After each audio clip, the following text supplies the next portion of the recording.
My name is Jamin Gerker. I'm your first friend in Alaska, and luckily for you, I'm also an associate real estate broker in the state of Alaska.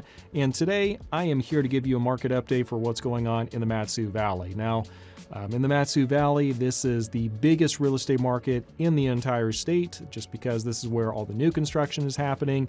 And within the region, this is where a lot of folks are moving to away from Anchorage and other communities. And today we're going to be looking at the single family, the land, and the multifamily sectors of this market. Before we get started though, do make sure you give this video a like, subscribe, do all the good stuff, and let's go and jump into it. Now, the first thing I want to look at is what's going on in the single family market, and specifically what's going on as far as the inventory goes. Now, we see that this time last year there were 290 properties available.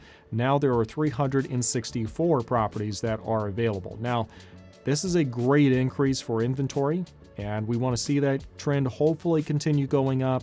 I'm not sure how much of this is actually available, ready to move in inventory, because we have a lot of builders out here, and sometimes they'll just take pictures of a prior home that they sold, put it on the MLS to just say, well, we can build something like this, but it's not actually there, okay? And for most people, moving into a new construction home or going through that process probably may or may not be practical, just based on their timeline and what their financial situation looks like. But that still is a trend in the right direction.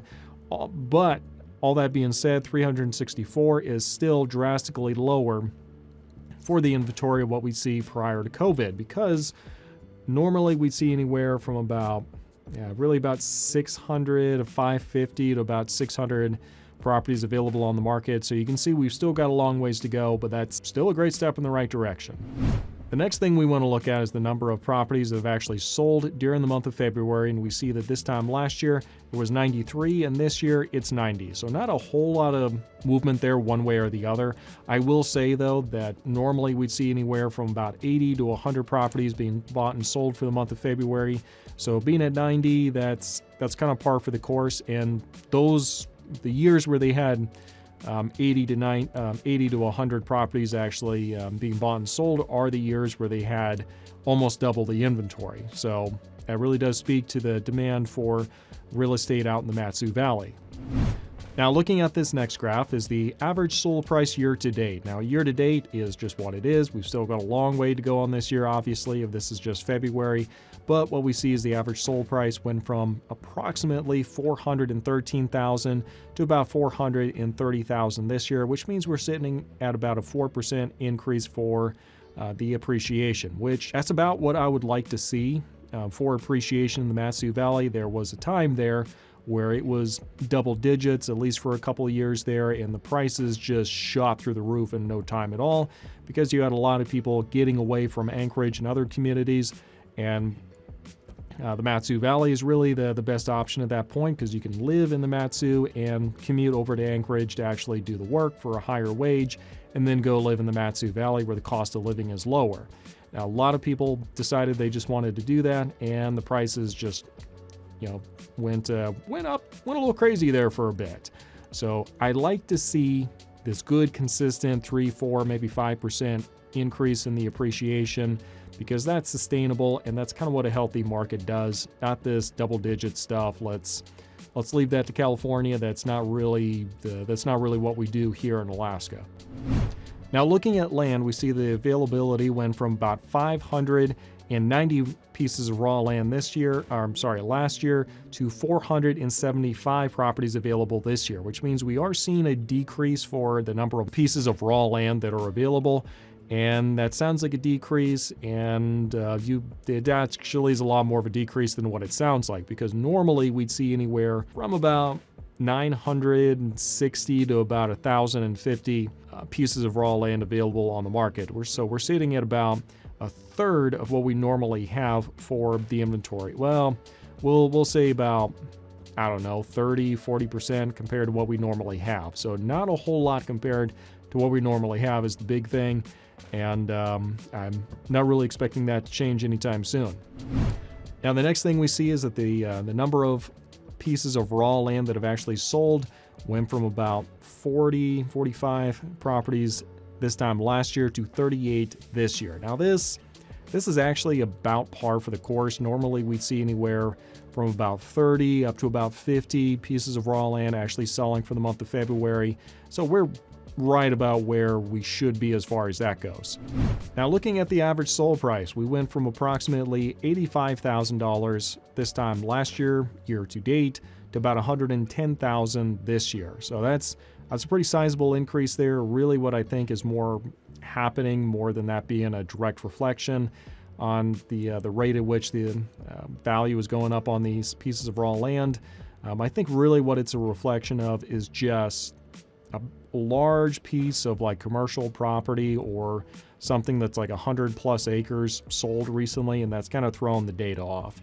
Normally I'd expect us to see, I don't know, maybe $3,000, $4,000, $5,000 increase for the average sold price across the entire board, not this, $25,000 increase over the course of 1 year. I'm not really seeing that, but could be wrong. But I suspect if we remove one large data point from this sample of properties that have actually sold, I think we'd kind of see everything readjust themselves. All right, let's go and take a break real quick. For those of you who've been watching for a little bit, you do know that I offer a relocation guide for those of you who are considering making a move up here to Alaska. If that is something that would benefit you, do make sure you go to my website. Link for that is in the description section down below. Go to the website, register, put your email address, number in, and I'll make sure to email you a copy of my relocation guide that kind of answers some general questions for you as you're considering moving up here. And also, I do have a podcast for those of you who are considering moving up here, and I interview people who have recently made the move up here and really kind of pull back the veil a little bit and talk about what it's like living up here from the perspective of people who have recently made the move and can kind of give their impressions to you. So it's not just me talking about it. This is coming from other people's perspectives as well. So that would benefit you. Again, link for that is going to be in the description section down below as well. But let's go and finish up today's market update, looking at the multifamily market. Now, looking at the multifamily market, we see that this time last year there were 29 multifamily properties that actually sold, and this year it is 34. Now, normally we'd see anywhere from about 50 to approximately 61 properties being bought and sold. So we're kind of in the ballpark of where we normally are. Ballpark for the number of multifamily properties that are available. So we are starting to see that kind of go back more or less to where we were prior to COVID. Not quite there yet, but definitely moving in that direction. Looking at the number of properties that have actually sold, we see that this time last year there were 10, and this year there are 4 that have sold so far. So it's a little bit of a slower start for the multifamily market than what we saw last year. 10 is... that's definitely on the high end. Normally, prior to COVID, we saw anywhere from about 4 up to 12. So you can see it kind of just fluctuates during the month of February just because. Now, looking at the average sold price for multifamily properties in the Matsu, we see year to date, the average sold price went from about $601,000 this time last year to about $663,000 this year, which means we've seen about a 10-11% increase for the average sold price. Now, that sounds great and would love for that to be the case. I'd really suspect what it is we've got a couple of like larger properties that kind of got thrown into the data here, and they might be kind of messing up the averages. But I have no doubt, there's no doubt in my mind that we have seen an increased sales price for multifamily properties in the Matsu Valley, because we've seen a lot of people deciding to be done with Anchorage, and they're moving out to the Matsu because of the quality of life and its slower pace of life, and for a lot of other reasons as well. Those are some of the big ones.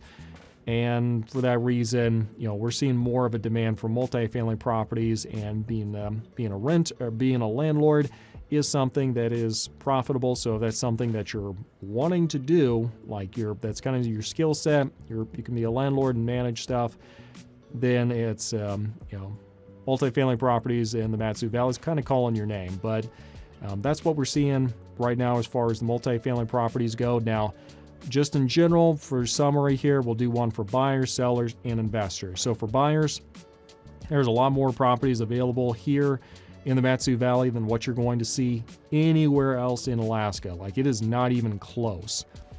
If you go back and look at like Anchorage or Eagle River, it's not even close. Matsu Valley is going to feel like an enormous market with a ton of options compared to Anchorage or Eagle River if you start looking at those. So that's great. And also, you're going to start competing with more buyers out there because there's definitely a sense of more optimism just in general. I've noticed in the real estate market, anything in the future can change. That is just the reality of what we're seeing right now. So that's all good. So I would just say, if you find a property that fits checks all the boxes it is that you're looking for, great. And let's just have the immediate intensity as what we would have to have back in the COVID years, where you had to like see something and then jump on it immediately, because there are more buyers now than what there have been in the past couple of years.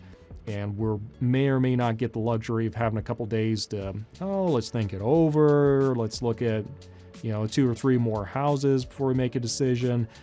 We may or may not get that. And I've seen that happen a number of times lately. It's a market that is picking up speed. And I don't think we're going to get anywhere close to what we were during COVID years. But if you show up with COVID intensity, you can see how that's definitely going to be an advantage to you. Now for sellers, again, we're not talking COVID intensity for the market. We're not appreciating at double-digit rates here. But the good news is that it's still a pretty strong seller's market if we've done the work and your house is priced to where it needs to be. I have no doubt that it's going to sell in pretty quick order, and you're probably going to get some pretty good terms on it as well. The big thing is just making sure that it's priced correctly, and you've given us a chance to go and do all the stuff that we need to in order to make sure that it shows in the best light.